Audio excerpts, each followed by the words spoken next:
What's up, everybody? Welcome to Among the Fence. My name is Aaron, and if it's your first time seeing one of my videos, I'd like to welcome my channel where we just chill and talk about music and all the things that we love or hate. And if there's anything you want me to do a review on, leave a comment below letting me know what it is, and I'll make it happen for you. But for today's video, we're checking out the new album, No Name Graves, by the band The Last 10 Seconds of Life. This is the 7th studio album from the deathcore band. I've been a fan of them, or I guess I've known of the band since they released Soulless Hymns in 2015, and the sheer brutality that that album brought was just so insane. And when you go back to their debut album, Know Your Exits from 2011, I believe it came out, you can really hear how much the band has evolved, and their mix has gotten so much better too, at least to my ears. But they still have always sounded like The Last 10 Seconds of Life, which is something I've always enjoyed. I didn't really care for the 3 albums that followed Soulless Hymns, The Violent Sound, Machina Non Grata, and of course their self-titled album. I did have really big hopes for their self-titled album, but it just kind of fell flat for me. Some of the songs were pretty good, but I don't know, it just was missing its flair. It was missing what made me fall in love with the band, and that was just the mixture of kind of beatdown music with deathcore and just how unrelenting they managed to be. And the singles for No Name Graves kind of restored that hope, so I went into this, with my fingers crossed. The album opens up with the song All of Humanity, The Sum. It has a really epic intro starting off on the chorus that has powerful drums synced up with the vocals. The verse is filled with tons of cymbals and a really chunky guitar, and the breakdown is super heavy thanks to the riff, but I feel like it has a lot more to do with the vocal layering going on. This is a great way to start an album, really set the tone for just how intense this thing is going to be, and it goes directly into the next song, Latiana Infernalis. I believe that's how it's pronounced. It means infernal litany. It features Rick Myers from Suffocation, and this one seems to be about someone's punishment, I guess it could be, which is a good continuation of the opening track, All of Humanity, The Sum. I love the atmosphere in this song. It's just so good. It's got great underlying rhythm that you can just get this sense of it. No matter what's going on, you kind of have that same feel throughout the entire song, and it just draws you in. It keeps you really interested in the story, and honestly, this is the start of it, as this is going to kind of flow throughout the entire album.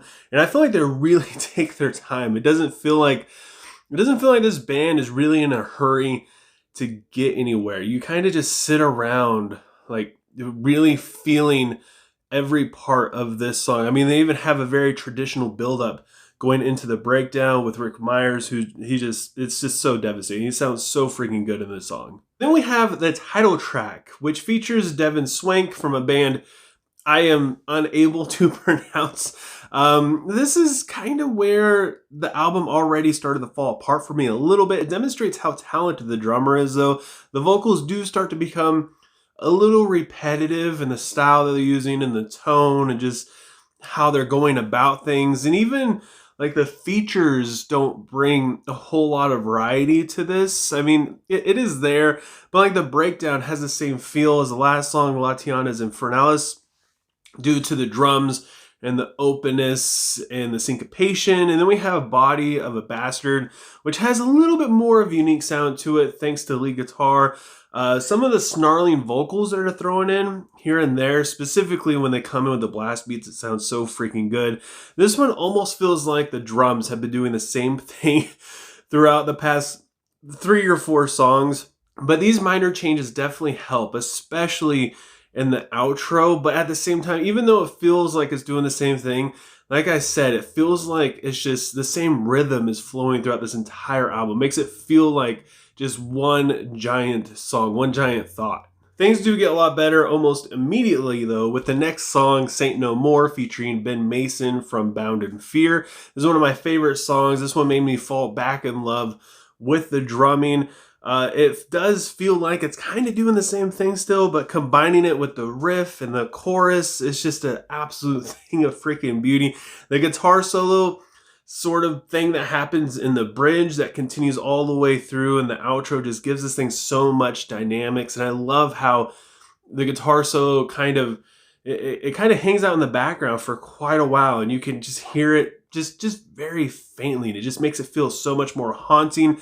And I also enjoyed the song Doomsday Death Trap, which is just super dark sounding. It's very in your face. The drums are definitely the best on this song. At least to me, it sounded so freaking good.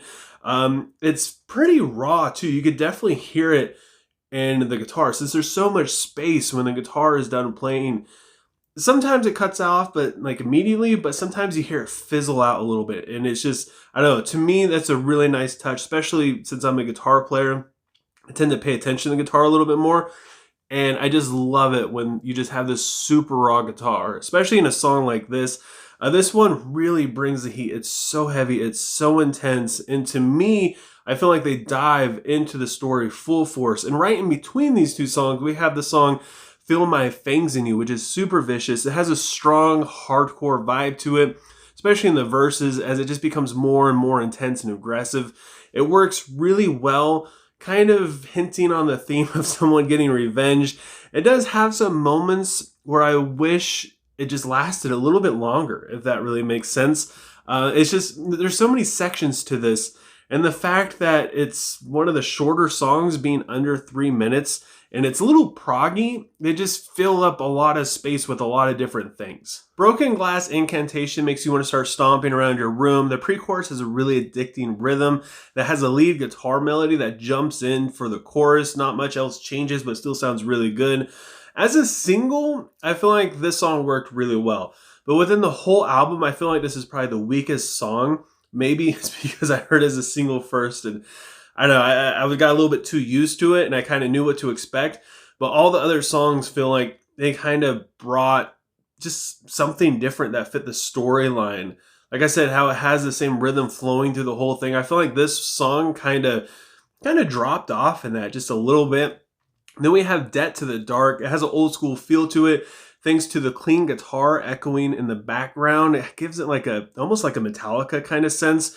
The chorus is super heavy though, and the lyrics just add to that. The quicker vocals in the verses just are so good. They play right along with the blast beats.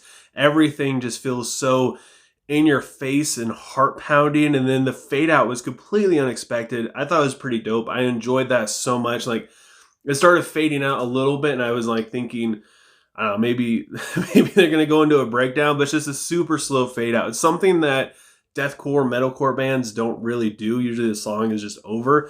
And then we have the closing track, Thirst for Extinction, which is another top tier song, another one of my favorite.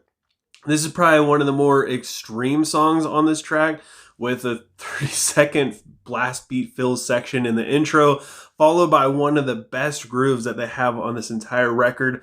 There's tons of different shining moments throughout this song.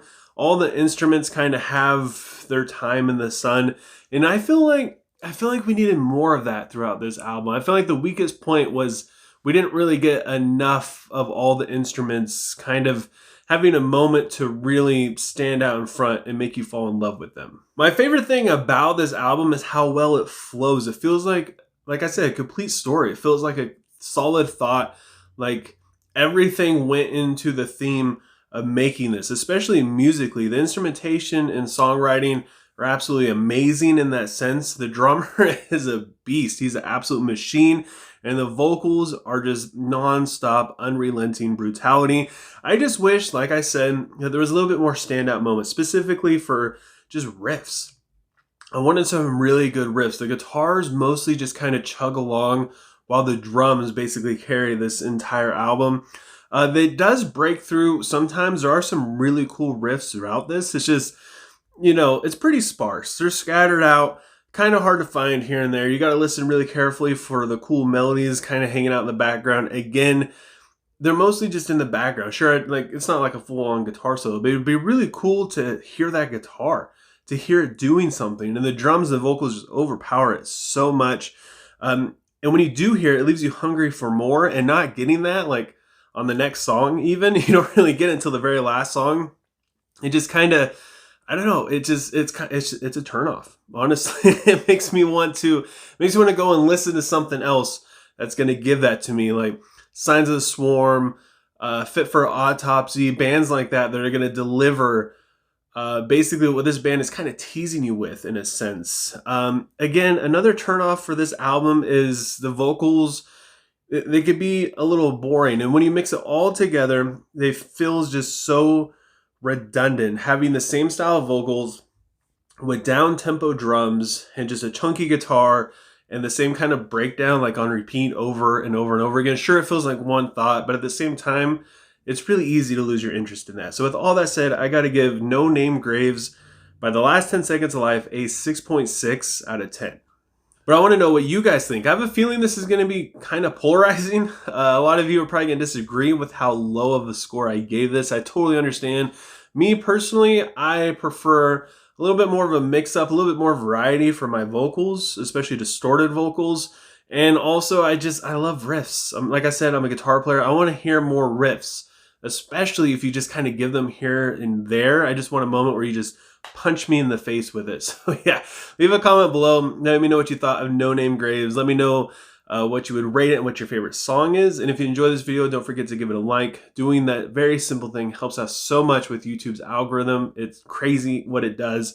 And of course, if you want to help support me and my channel, don't forget to subscribe and ring the bell icon. Doing any of those things helps me out tremendously. And I appreciate it so much. And I appreciate you more than you could ever imagine. And I hope you have a good rest of your day or night, whenever you're having watching this. And I will talk to you guys next time.